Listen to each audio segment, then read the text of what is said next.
Bidadari, itu kamu ya? Kamu harus cepet-cepet pulang. Tapi aku nggak tahu gimana cara baliknya.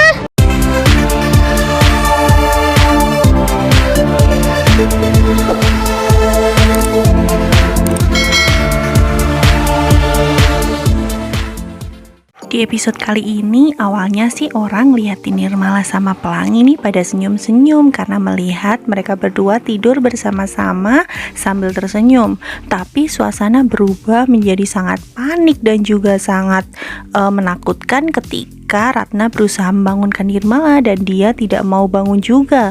Akhirnya Ratna pun menelpon Anas dan juga Susmeri dan mereka bergegas untuk pergi ke sana melihat keadaan Nirmala. Jadi ketika Nirmala berada di alam bawah sadarnya Pelangi, si Bidadari berusaha mengingatkan Nirmala agar Nirmala cepat pulang karena ia tidak boleh ada di situ. Kalau ia tetap berada di sana, ia tidak akan bisa pulang dan juga akan mengalami keadaan yang sama dengan Pelangi. Nirmala dan Pelangi pun menjadi sangat panik, tapi pada akhirnya Bidadari berusaha untuk mengembalikan Nirmala kembali ke dalam tubuhnya yang sekarang. Ketika semua orang sedang melihat kondisinya Nirmala, tiba-tiba kondisi Pelangi menjadi buruk dan juga berada di ambang kematian, membuat Ratna akhirnya pingsan karena tidak tahan melihat kondisinya Pelangi.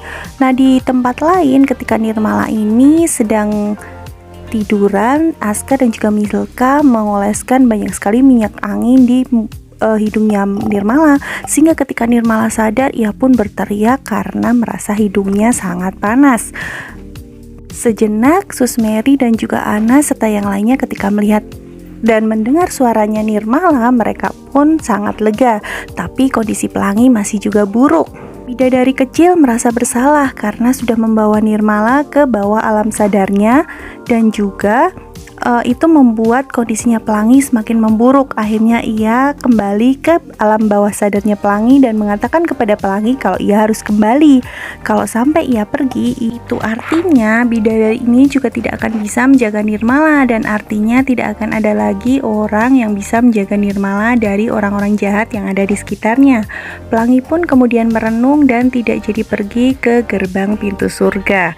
Dan saat kemudian ketika semuanya mengerubungi Pelangi karena kondisinya makin memburuk dan dokter sudah mengatakan tidak ada harapan, tiba-tiba mata Pelangi ini terbuka. Suasana sedih dan juga haru berpindah menjadi suasana yang sangat gembira ketika mereka semua akhirnya keluar untuk menghirup udara segar dan mengajak Pelangi untuk pergi ke sana. Waktu Pelangi menceritakan kalau saat dia dalam kondisi koma, ia mendengar semua perhatian dan kasih sayang orang-orang di sekitarnya. Nirmala ini jadi tiba-tiba tersadar kalau dari tadi Bidadari kecil yang selama ini menemaninya itu tidak ada. Ia pun berteriak dan berlari mencari Bidadari kecil tersebut, tapi tidak juga menemukannya. Semua orang kemudian saling bertatapan dan bertanya-tanya sebenarnya siapa yang sudah dicari Nirmala selama ini.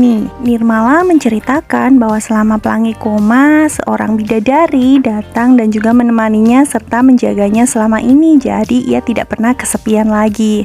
Kalau dari episode hari ini menceritakan dan juga mengisyaratkan kalau manusia itu tidak boleh serakah. Kadang kita memang dihadapkan dengan sebuah pilihan yang besar dan konsepnya adalah ketika Pelangi koma, bidadari tersebutlah yang datang menyelamatkan dan juga menemani Nirmala. Tapi ketika Pelangi bangun, itulah saatnya bahwa Nirmala harus rela untuk kehilangan bidadari kecilnya. Di samping itu, Pak Bahrun dan juga Diana sedang menyiapkan siasat bagaimana caranya untuk membuat Anas menjauhi Ratna dan membuat Diana kembali bisa menduduki posisi sebagai seseorang yang dekat dengan Anas. Karena bagaimanapun juga Diana sudah dikejar deadline, orang-orang yang ditipunya sudah sangat mengancam nyawanya. Dan masih terus dengan cerita yang makin seru akan terus menemani kita bersama Pelangi untuk Nirmala. Jadi jangan kemana-mana dan terus saksikan alur cerita Pelangi untuk Nirmala ya. Kita kembali ke episode-episode selanjutnya. Bye-bye.